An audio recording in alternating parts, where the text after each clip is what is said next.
One cold evening, a father named Samuel stood alone under a gray sky, staring at a letter in his shaking hands.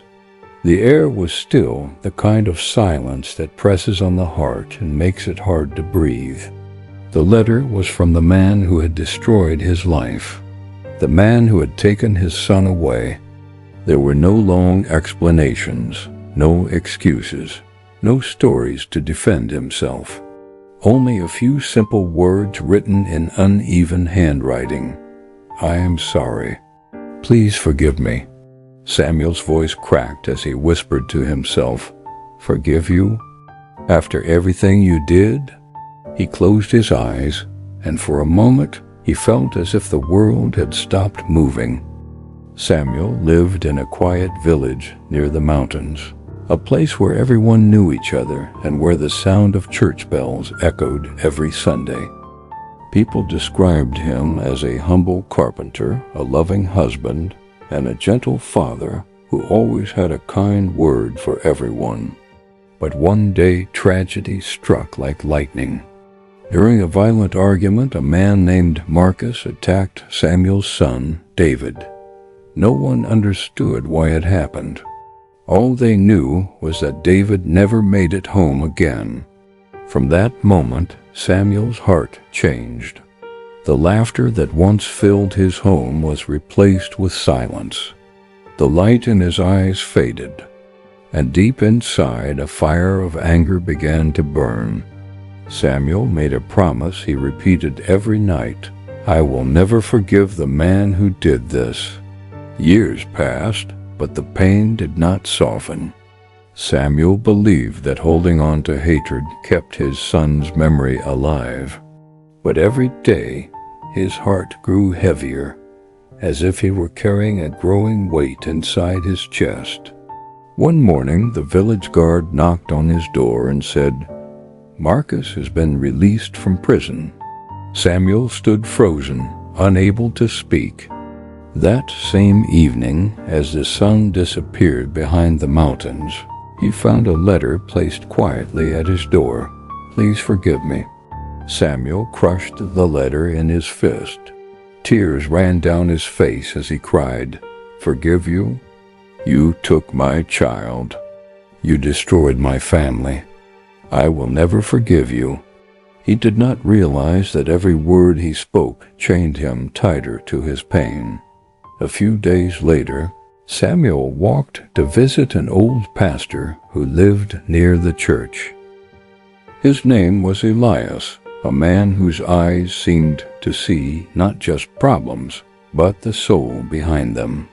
Samuel's voice trembled as he asked, "Tell me, how can you ask a father to forgive the man who killed his son?" Elias listened quietly. Then he answered softly, "Forgiveness is not saying that what he did was right. Forgiveness is saying that his actions will no longer control you." Samuel shook his head. "How can I forgive something so unforgivable?"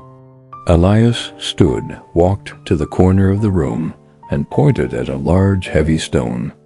"Pick it up," he said. Samuel hesitated, but he lifted the stone in his arms.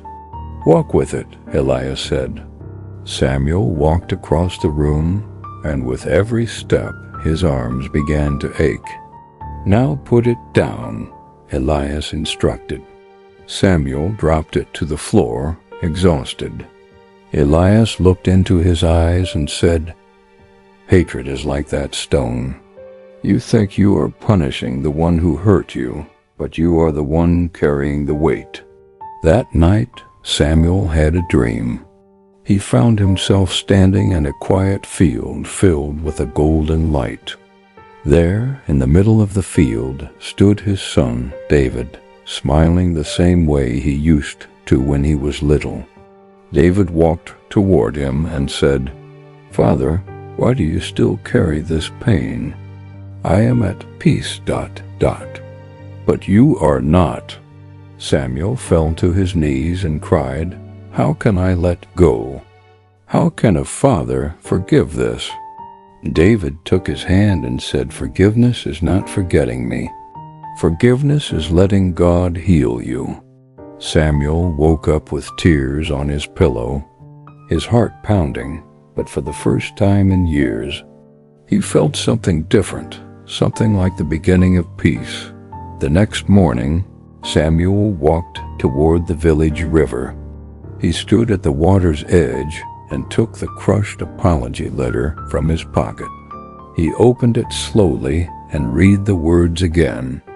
His voice trembled as he prayed, "God, I don't know how to forgive, but I am tired of carrying this pain.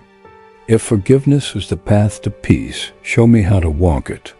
In that moment, he made a choice not because he suddenly felt healed, but because he was finally ready to try.